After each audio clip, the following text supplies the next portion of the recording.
오늘 이 시간에는 갈릴리 중심의 사역이라는 제목으로 간단하게 말씀을 전하도록 하겠습니다.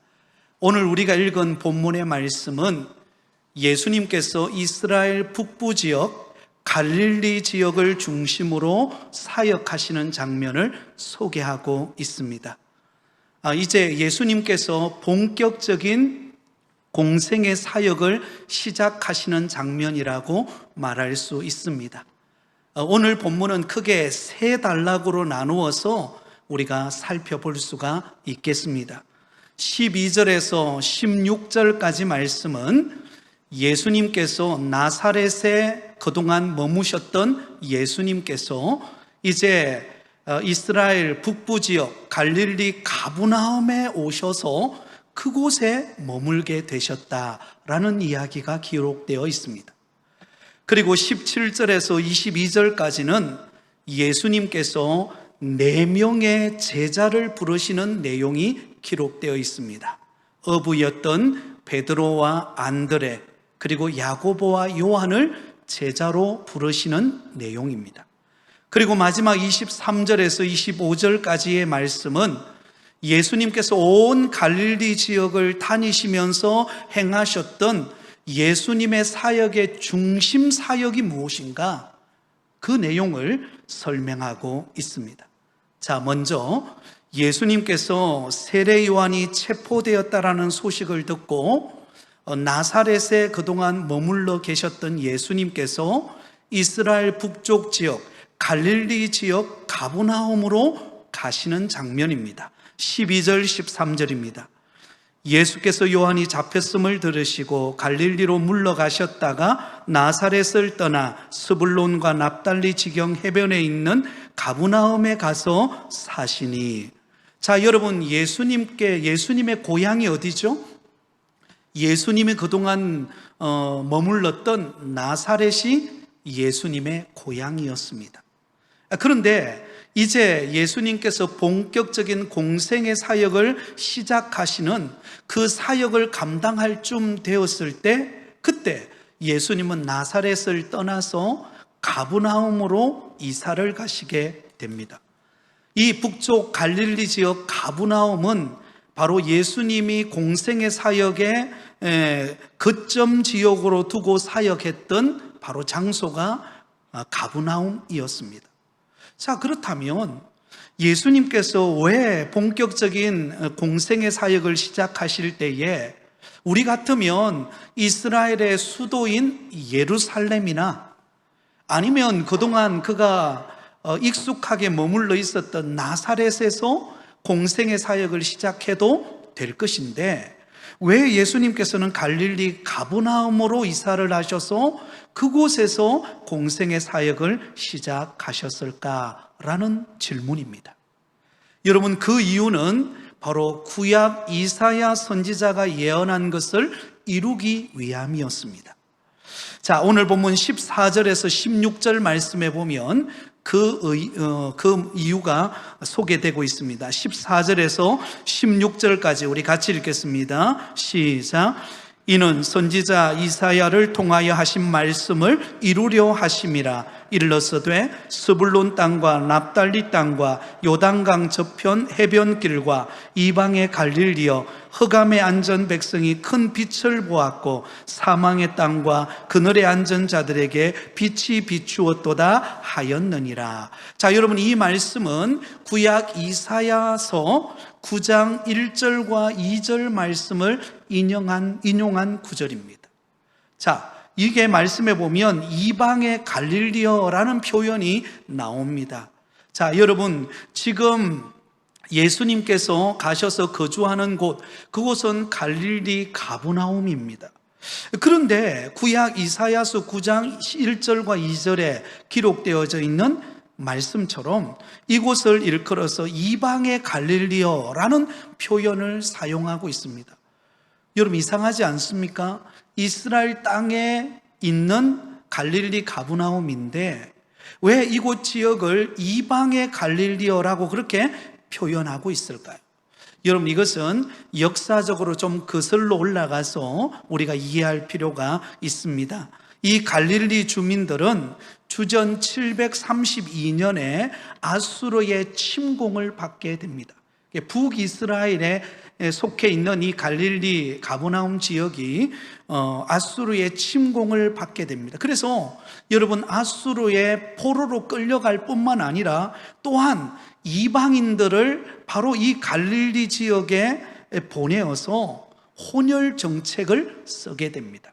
아수르라고 하는 나라가 북이스라엘을 이 혼혈 정책을 쓰게 됩니다. 그러다 보니까는요, 그곳에는 많은 이방인들이 들어와서 그 갈릴리 지역에 살고 있던 이스라엘 민족과 섞이면서 혼혈인들로 변해버리게 된 것입니다. 여러분, 이런 모습을 지켜보았던 남쪽 순수 혈통을 자랑하는 유대인들의 입장에서 볼 때에 이 갈릴리 지역은 어떤 지역과 같다고 생각했을까요?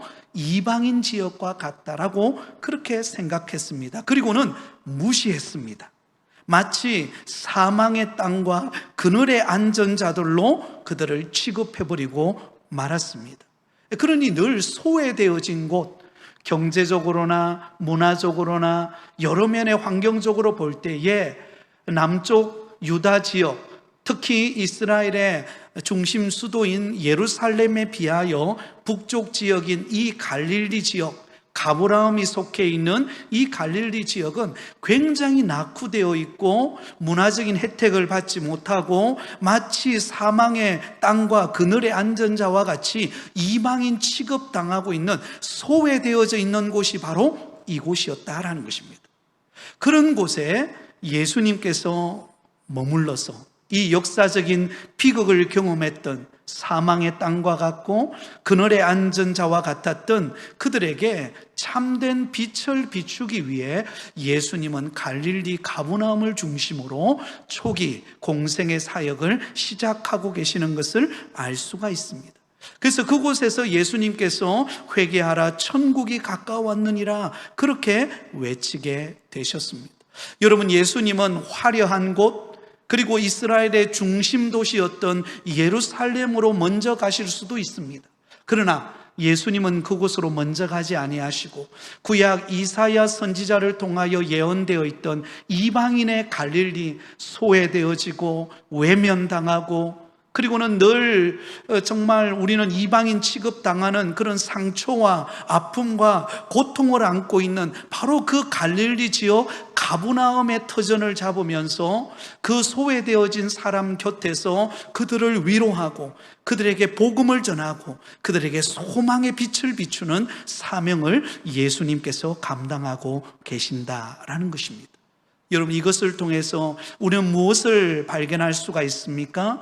우리 예수님은 가장 절망적인 곳, 가장 고통스러운 곳, 바로 그곳에 와서 빛이 되시고 소망이 되시고 우리의 진정한 기쁨이 되시는 분이 우리 예수님이시라는 사실을 잊지 마시기를 바랍니다.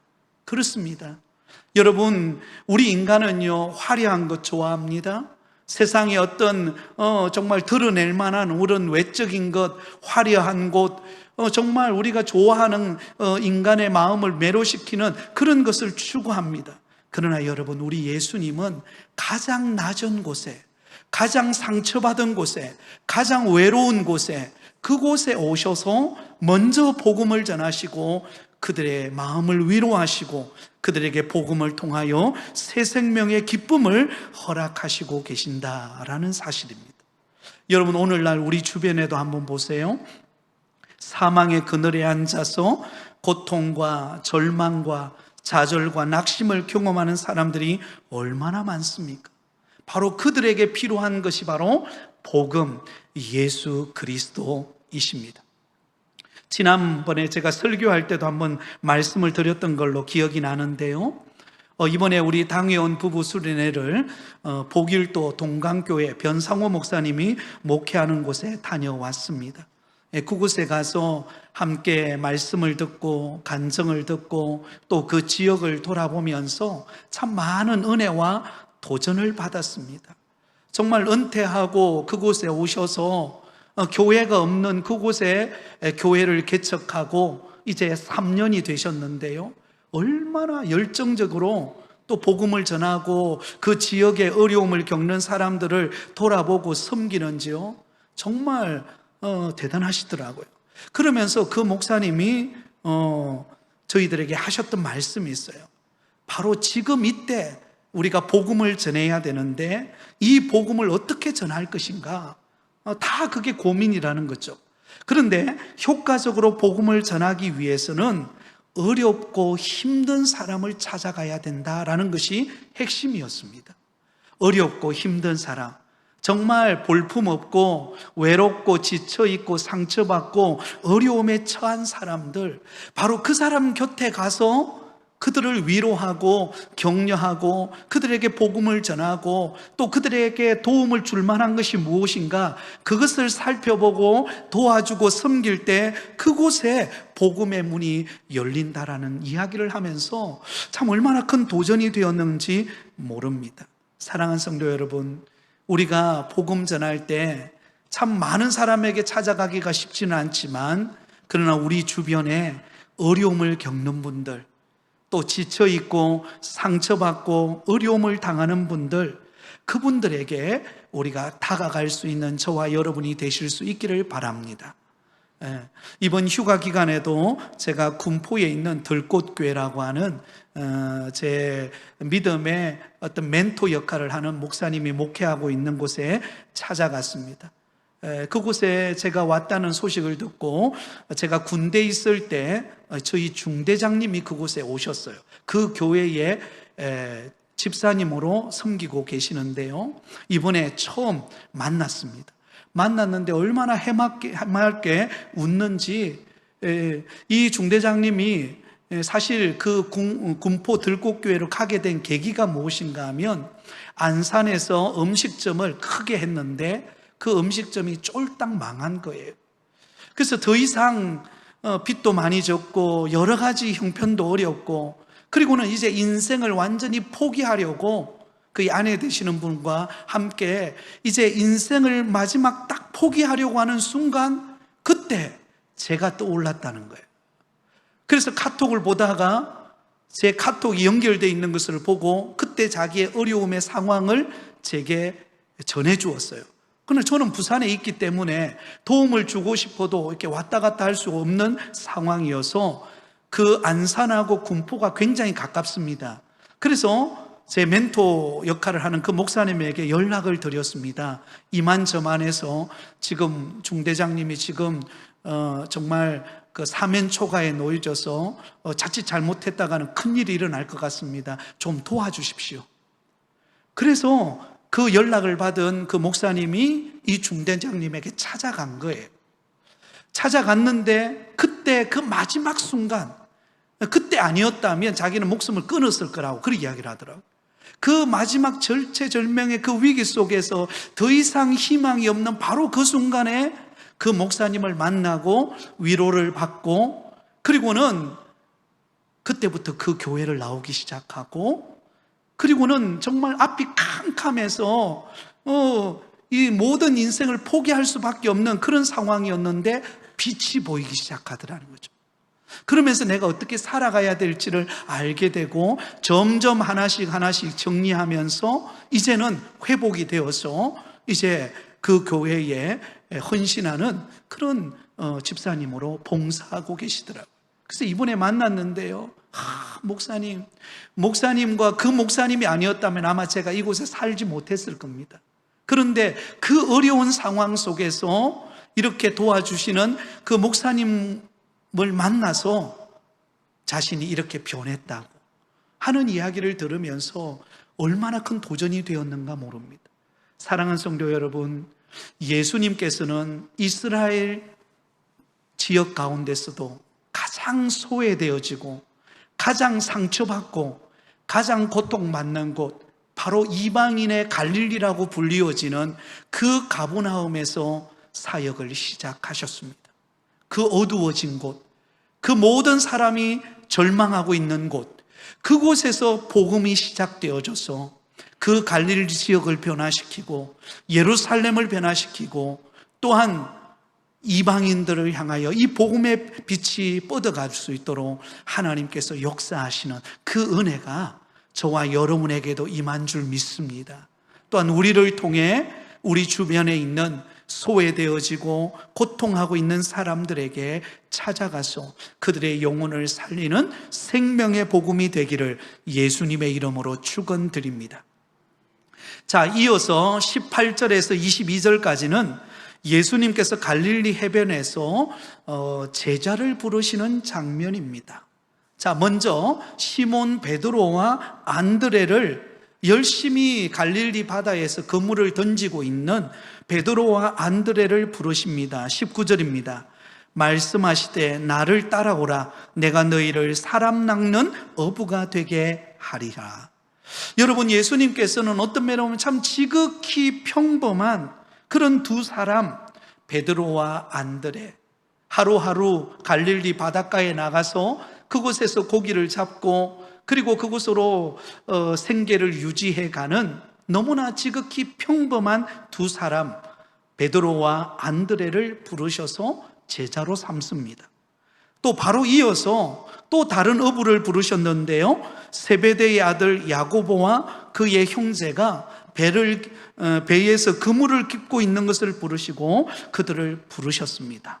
자, 그러자 그들이 배와 아버지를 버려두고 예수님을 따르게 되었다라는 이야기가 소개되고 있습니다. 자, 여러분 같으면 여러분의 제자를 선택한다면 어떤 사람을 선택하겠습니까? 만약에 여러분이 예를 들어서 사업을 경영하신 분이라면 직원을 뽑는다면 어떤 분들을 뽑을까요? 아마 굉장히 그 직원을 뽑는데 어떤 면으로 까다로운 그 선택 조건들이 있을 것입니다. 그런데 오늘 본문에 보면 예수님이 선택하는 선택의 기준은 우리가 일반적인 선택 기준과 굉장히 다른 것 같아요. 너무나 평범하고 어떤 면에 보면 가장 하층민에 속해 있는 그런 부류의 사람, 베드로와 안드레, 야고보와 요한, 어부 출신인 그들을 예수님께서 부르고 계십니다. 여러분, 이들은 학식이 뛰어난 것도 아닙니다. 스펙이 화려한 것도 아닙니다. 세상 사람들에게 잘 알려져 있는 그런 사람도 아닙니다. 너무나 지극히 평범한 어부로서 자기에게 주어진 그 일에 그냥 성실히 일하는 그런 평범한 어부를 부르셨습니다. 그리고는 여러분, 이들을 사람 낚는 어부로 하나님께서 그들에게 꿈을 심어 주셨다라는 것입니다. 사랑하는 여러분, 우리 예수님은 어떤 분이십니까? 평범한 사람을 불러서 비범한 사람으로 쓰시는 분이 우리 예수님이신 줄 믿습니다. 한번 따라하겠습니다.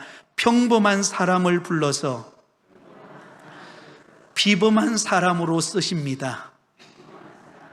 여러분, 우리 예수님은 그런 분이에요.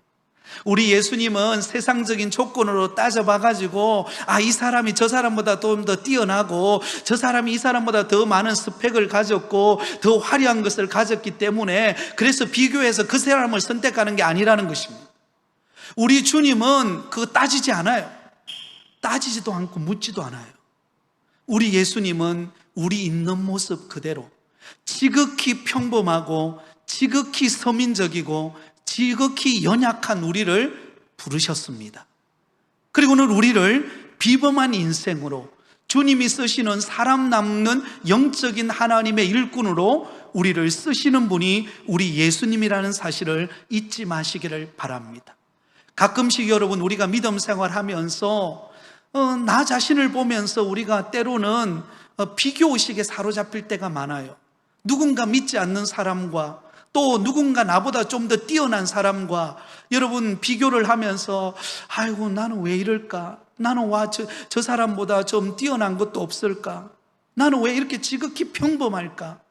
여러분, 어떤 면에 보면은요, 지극히 평범한 우리들이기에 주님이 기쁨으로 우리를 부르신 줄 믿습니다.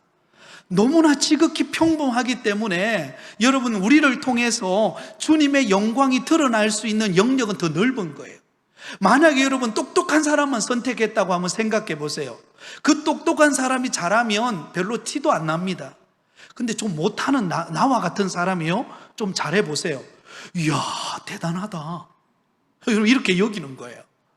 우리 주님은 지극히 평범한 저와 여러분을 부르셨습니다. 저는 시골에 고향에 갈 때마다 저는 그걸 느낍니다. 그래서 저는 고향에 다녀오면 항상 마음에 다짐을 합니다. 아, 나같이 이런 촌사람을 하나님이 부르셔서 쓰시고 있구나. 그렇다면 내가 주를 위하여 섬기고 성도를 섬기는 것은 전적인 하나님의 은혜다. 그래서 어떤 상황 속에서도 주님 주신 은혜임을 잊지 말고 섬기자. 할렐루야. 여러분, 이 은혜를 깨닫게 되는 것입니다. 여러분 어떻습니까? 여러분들은 남들보다 좀 덜 가졌다고, 남들보다 좀 부족하다고 혹시 비교의식에, 혹시 절망에 빠져 있지 않습니까? 부족한 나, 평범한 나를 들어서 비범하게 쓰시는 그 하나님의 손에 붙들림 바 되기를 바랍니다. 여러분, 베드로도 실수가 많았어요. 여러분, 베드로의 본래 이름이 시몬 아닙니까? 흔들린다라는 뜻이에요. 얼마나 자주 흔들립니까? 심지어 예수님이 십자가에 못 박힐 때 나 예수님 모른다 3번씩이나 부인하잖아요, 그렇죠? 그런데도 우리 예수님은 그 평범한 베드로를 들어서 초대 예루살렘 교회의 영적 리더로 세우시고, 그래서 수많은 영혼을 살리는 그런 일꾼으로 하나님이 들어 쓰시는 것을 보게 됩니다. 여러분, 평범한 건요, 평범한 그것이 얼마나 귀한 일인지 몰라요. 나를 같은 평범한 자를 들어서 비범하게 쓰시는 우리 주님 바라보며 기쁨으로 달려가실 수 있기를 바랍니다. 자, 예수님께서 이 어부 4사람을 불렀을 때 20절과 22절에 보면은요, 그들이 동일한 반응을 보입니다. 20절과 22절에 보면 한 단어가 나오는데요, 그것이 바로 곧이라는 단어입니다. 20절을 보실까요? 그들이 곧 그물을 버려두고 예수를 따르니라. 22절, 그들이 곧 배와 아버지를 버려두고 예수를 따르니라. 자, 여러분, 이 평범했던 시몬 베드로와 안드레, 야고보와 요한, 그러나 예수님이 평범한 그들을 불렀습니다. 나를 따르라. 내가 너희들을 사람 낚는 업으로 만들겠다라고 말씀했을 때, 여러분, 이 4명의 제자들은 어떻게 합니까? 곧 바로 예수님을 따릅니다. 지금 여러분, 베드로와 요한은 무엇을 하고 있었습니까? 그물을 바다에 던지고 있었습니다. 그리고 야고보와 요한은 무엇을 하고 있었습니까? 배에서 그물을 깁고 있었습니다. 그러면 생각해 보세요. 그물 깁는 것을 정리하고, 고기 잡는 것을 정리하고, 배도 정리하고, 또 집에 가서 자기 부모님에게도 이야기하고, 그러다 보면은요, 온갖 시간과 모든 상황이 지연될 것입니다. 그런데 주님이 부르셨을 때 그들은 어떻게 합니까? 곧 즉시 주님의 음성에 순종하여 따르는 것을 보게 됩니다. 여러분, 주님이 쓰시는 사람은 즉시 순종의 발걸음을 내딛는 사람이라는 것을 잊지 마시기를 바랍니다. 여러분, 롯의 가정이 그 심판받는 소돔과 고모라 성을 나올 때에 우리 하나님께서는 말씀하셨습니다. 뒤돌아보지 마라. 뒤돌아보지 말고 주님이 가라고 하는 그곳만 바라보고 가라고 합니다. 그런데 여러분, 롯의 아내가 어때요? 자꾸 뒤돌아보는 거예요. 미련을 두는 것입니다. 아이고, 자기 집에 두었던 그 폐물들, 자기가 즐겨했던 것들, 그 두고 나오기에 너무나 미련이 있는 거예요. 그래서 뒤돌아보다가 결국은 소금 기둥이 되어버리지 않았습니까? 그러나 여러분, 여리고성이 무너지는 그 현장에 있었던 라합, 여러분 우리가 잘 알죠? 이 라합이라고 하는 여인은요, 과감했습니다. 과거의 모든 삶을 정리합니다. 그리고는 바로 지금 이 가나안 땅을 정복하러 들어온 그 이스라엘 백성들이 믿는 하나님, 그 하나님만을 믿고 섬기기로 결단합니다. 뒤돌아보지 않아요. 그리고는 정탐꾼을 숨겨주고, 자기 목숨을 걸고 숨겨주고, 또한 보호해 주는 것을 통하여 그가 구원받는 하나님의 사람이 됩니다. 그리고 이 라합은요, 장차 예수님의 족보에 올라가는 믿음의 여인이 됩니다. 사랑하는 성도 여러분, 우리는 뒤돌아보지 말아야 할 줄 믿습니다. 주님의 말씀 앞에 우리는 즉시 반응하고 순종하며 나아가는 저와 여러분이 되기를 예수님의 이름으로 축원드립니다. 자, 이제 마지막 말씀입니다. 갈릴리 해변에서 제자를 부르시는 예수님은 23절에 보면 온 갈릴리에 두루 다니면서 이제 본격적인 사역을 시작하십니다. 그런데 예수님이 행하시는 중점 사역 세 가지가 이 본문 속에 나옵니다. 마태복음 4장 23절 우리 같이 읽습니다. 시작. 예수께서 온 갈릴리에 두루 다니사 그들의 회당에서 가르치시며 천국 복음을 전파하시며 백성 중에 모든 병과 모든 약한 것들을 고치시니. 자, 예수님께서 온 갈릴리를 다니시면서 그가 본격적인 공생의 사역을 시작하시는데요, 그가 공생의 사역을 하는 가운데 중점을 두고 사역했던 것 세 가지를 말씀하고 있습니다. 첫 번째는 회당에서 어떻게 하셨어요? 가르치셨다라는 것입니다. 가르치는 사역이었습니다. 여러분이 가르치는 사역, 그것은 바로 하나님의 말씀을 풀어서 잘 이해하게끔 가르치고 훈련하는 것을 말합니다.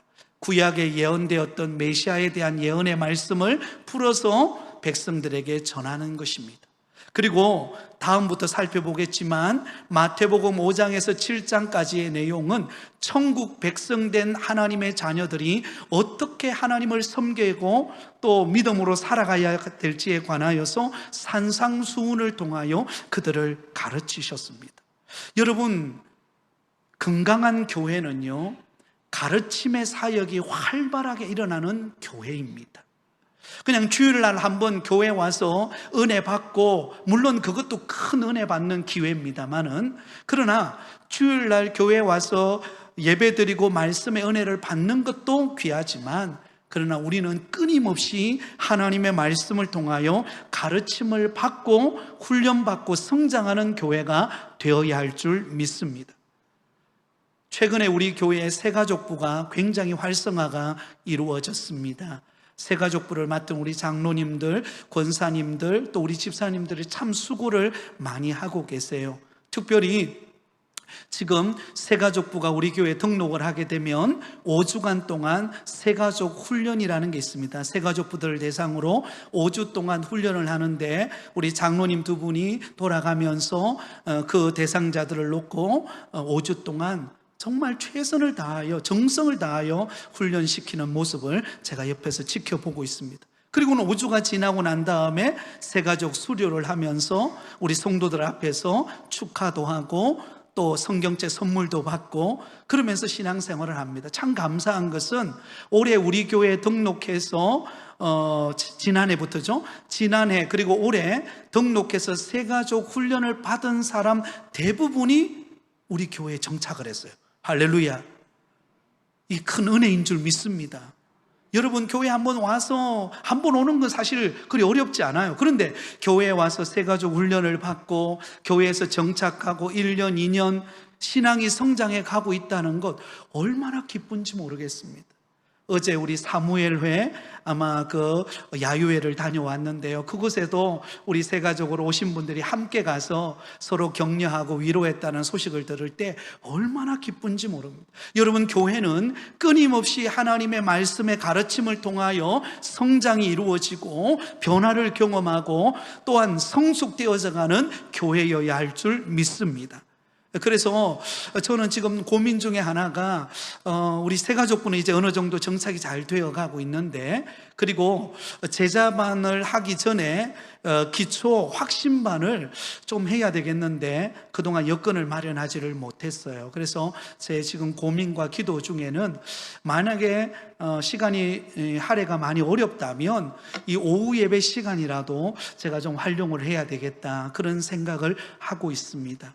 또 다음 주와 그 다음 주 우리가 재직 헌신 부흥회를 통하여 우리 재적들을 또한 훈련하는 그런 시간을 우리가 갖습니다. 여러분, 끊임없이 우리는 훈련 받아야 됩니다.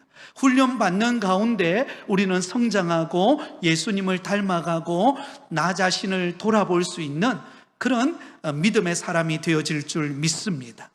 자, 두 번째 예수님의 중점 사역은 무엇입니까? 천국 복음을 전파하는 사역이었습니다. 믿지 않는 사람들에게 가서 복음을 전파하는 사역. 여러분, 교회는 또한 우리 예수님처럼 믿지 않는 영혼들에게 끊임없이 이 복음이 전해지는 기회를 만들어야 됩니다. 그래서 조금 전에 말씀드렸던 것처럼 우리가 어려운 사람들을 돌아보면 좋겠어요.